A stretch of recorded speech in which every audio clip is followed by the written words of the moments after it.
ಎಲ್ರಿಗೂ ಸ್ವಾಗತ. ಸ್ನಾನ ಮಾಡುವಾಗಲೂ ನಿಯಮಗಳನ್ನು ಪಾಲಿಸಬೇಕು. ಬೆಳಿಗ್ಗೆ ಬ್ರಾಹ್ಮಿ ಮುಹೂರ್ತದಲ್ಲಿ ಸ್ನಾನ ಮಾಡೋದು ಎಷ್ಟು ಒಳ್ಳೆಯದೋ ಹಾಗೆ ಬಟ್ಟೆ ಧರಿಸಿ ಸ್ನಾನ ಮಾಡೋದು ಲಾಭಕರ. ಬಟ್ಟೆ ಇಲ್ಲದೆ ಸ್ನಾನ ಮಾಡೋರು ನೀವಾಗಿದ್ದರೆ ಅದರಿಂದಾಗುವ ನಷ್ಟದ ಬಗ್ಗೆ ತಿಳಿದುಕೊಳ್ಳೋಣ ಬನ್ನಿ. ಹಿಂದೂ ಧರ್ಮದಲ್ಲಿ ಮನುಷ್ಯನ ಜೀವನಕ್ಕೆ ಸಂಬಂಧಿಸಿದ ಅನೇಕಾನೇಕ ಸಂಗತಿಯನ್ನು ಹೇಳಲಾಗಿದೆ. ಸ್ನಾನದ ಬಗ್ಗೆಯೂ ಗ್ರಂಥದಲ್ಲಿ ವಿವರಿಸಲಾಗಿದೆ. ಮನುಷ್ಯ ಯಾವ ಸಮಯದಲ್ಲಿ ಸ್ನಾನ ಮಾಡಬೇಕು, ದಿನಕ್ಕೆ ಎಷ್ಟು ಬಾರಿ ಸ್ನಾನ ಮಾಡಬೇಕು ಎಂಬುದು ಸೇರಿದಂತೆ ಹೇಗೆ ಸ್ನಾನ ಮಾಡಬೇಕು ಎನ್ನುವುದನ್ನು ಕೂಡ ಹೇಳಲಾಗಿದೆ.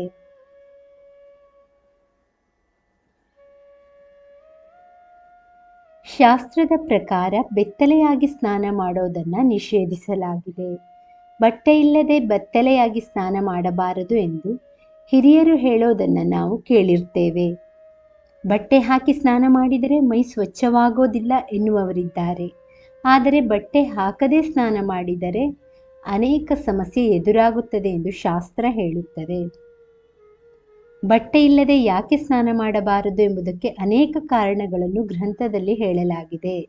ನಾವಿಂದು ಪುರಾಣದಲ್ಲಿ ಇದರ ಬಗ್ಗೆ ಇರುವ ಉಲ್ಲೇಖವನ್ನು ನಿಮಗೆ ಹೇಳುತ್ತೇವೆ. ಬೆತ್ತಲೆಯಾಗಿ ಯಾಕೆ ಸ್ನಾನ ಮಾಡಬಾರದು ಗೊತ್ತಾ? ಶ್ರೀಕೃಷ್ಣ ಹೇಳಿದ್ದೇನು? ಬೆತ್ತಲೆ ಸ್ನಾನದ ನಿಷೇಧಕ್ಕೆ ಒಂದು ದೊಡ್ಡ ಕಾರಣ ಶ್ರೀಕೃಷ್ಣನ ಕಾಲಕ್ಕೆ ಸಂಬಂಧಿಸಿದೆ.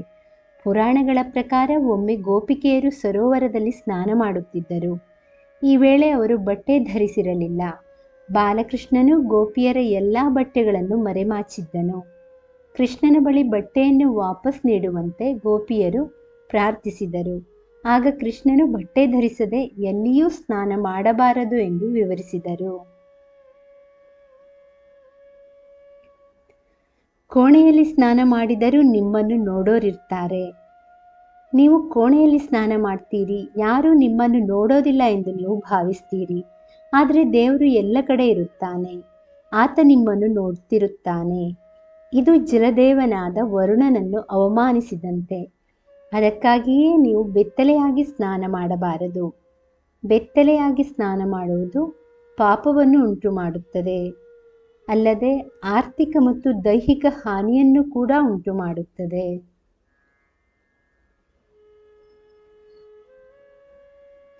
ನಕಾರಾತ್ಮಕ ಶಕ್ತಿ ಪ್ರವೇಶ. ಬೆತ್ತಲೆಯಾಗಿ ಸ್ನಾನ ಮಾಡಿದರೆ ನಕಾರಾತ್ಮಕ ಶಕ್ತಿ ನಿಮ್ಮ ದೇಹವನ್ನು ಪ್ರವೇಶಿಸುತ್ತದೆ.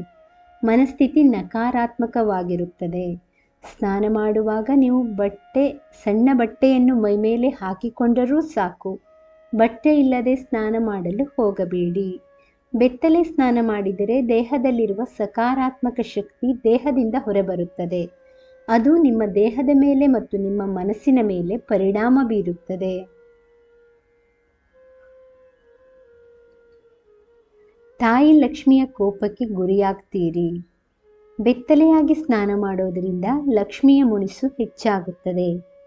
ಆಕೆಯ ಕೋಪದಿಂದ ಹಣದ ನಷ್ಟ ಸಾಧ್ಯತೆ ಹೆಚ್ಚಾಗುತ್ತದೆ.